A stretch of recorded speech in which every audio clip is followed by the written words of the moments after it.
বুড়িগঙ্গা নদীর পুনরুদ্ধার প্রকল্পে তৃতীয়বারের মতো বাজেট পাশ করে বুড়িগঙ্গা নদীর পুনরুদ্ধার প্রকল্পে বংশাই নদীর উৎসমুখে তৃতীয়বারের মতো ড্রেজিং শুরু করেছে বাংলাদেশ পানি উন্নয়ন বোর্ড।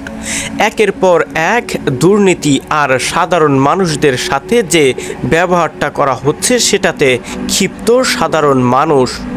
এ সকল প্রতিবাদ করার মতো স্থানীয় কোনো প্রশাসন বা জনপ্রতিনিধিকে এখন পর্যন্ত দেখা যায়নি তাদের বিপক্ষে কথা বলতে। বাংলাদেশ সরকার থেকে যে অর্থটা পাস করেছে বাংলাদেশ পানি উন্নয়ন বোর্ড, সে টাকাটা কতটুকু নদী খননের কাজে ব্যয় করা হচ্ছে আর কতটুকু তাদের পকেটে ভরা হচ্ছে সেটারই একটা অংশ তুলে ধরার চেষ্টা করেছি আমার এই ভিডিওটিতে। 2024 সালে নতুন করে প্রকল্প আবার হাতে নেয় বাংলাদেশ পানি উন্নয়ন বোর্ড। এতে কতটুকু সাফল্য পাবে বাংলাদেশ পানি উন্নয়ন বোর্ড বা সাধারণ মানুষ? প্রতি বছরই বুড়িগঙ্গা নদীতে উন্না মাসে প্রায় পানি থাকে না। সেই পানিটা নদীতে স্থানান্তর করার জন্য যমুনা নদী থেকে শুরু করে বংশাই নদীর যে উৎস মুখটা রয়েছে সেখান থেকেই ড্রেজিং কাজ করা হয়। এবারও সেটাই করা হচ্ছে, কিন্তু এবার আর একটু ব্যতিক্রম। এখানে যে ডেজার্টটি আপনারা দেখতে পারতেছেন সেটি হচ্ছে বাংলাদেশ পানি উন্নয়ন বোর্ডের, আর এখন যেখানে ড্রেজিং করা হচ্ছে এটি সম্পূর্ণ মালিকানা জমির উপর দিয়ে। এর বাম পাশে যে জায়গাটুকু রয়েছে আমি যেখানে দাঁড়িয়ে রয়েছি এখন, সেটি হচ্ছে মূলত একর অর্থাৎ সরকারি জায়গা।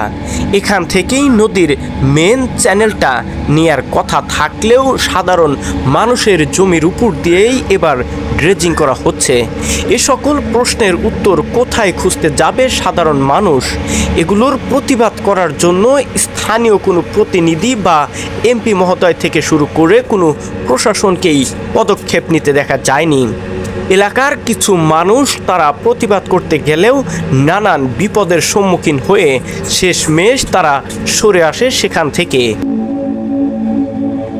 সরকারের কাছ থেকে বাংলাদেশ পানি উন্নয়ন বোর্ড যে অর্থটা নিয়েছে, অর্থাৎ তাদের যে জায়গাটুকু সে জায়গায় ড্রেজিং করার জন্য যে অর্থ নিয়েছে সেটাতে ড্রেজিং করতে প্রায় 2 থেকে 3 মাস সময় লাগতো। আর এখন যেখান দিয়ে ড্রেজিং করা হচ্ছে এখানে 2 থেকে 3 মাস সময় বেঁচে যাচ্ছে। অর্থাৎ সেই 2 থেকে 3 মাসের টাকাটুকু বাংলাদেশ পানি উন্নয়ন বোর্ডের ঊর্ধ্বতন কর্মকর্তা থেকে শুরু করে নিম্নমানের কর্মকর্তারা সবাই পকেট বাড়ি করছে সাধারণ মানুষের টাকা। দুর্নীতি এখানে থেমে নেই। দেখেন ওখানে আরেকটু জায়গা রয়েছে যেখানে বাংলাদেশ পানি উন্নয়ন বোর্ডের অর্থাৎ এখান থেকে নদী খনন করার কথা, এখানে নদী খনন না করে সে জায়গায় তারা মাটি স্থানান্তর করতেছে, অর্থাৎ ড্রেজিং করা মাটি সেখানে ফেলতেছে। অর্থাৎ এটাতে বলাই যেতে পারে যে এক মুরগি 2 বার জবাই করছে বাংলাদেশ পানি উন্নয়ন বোর্ড।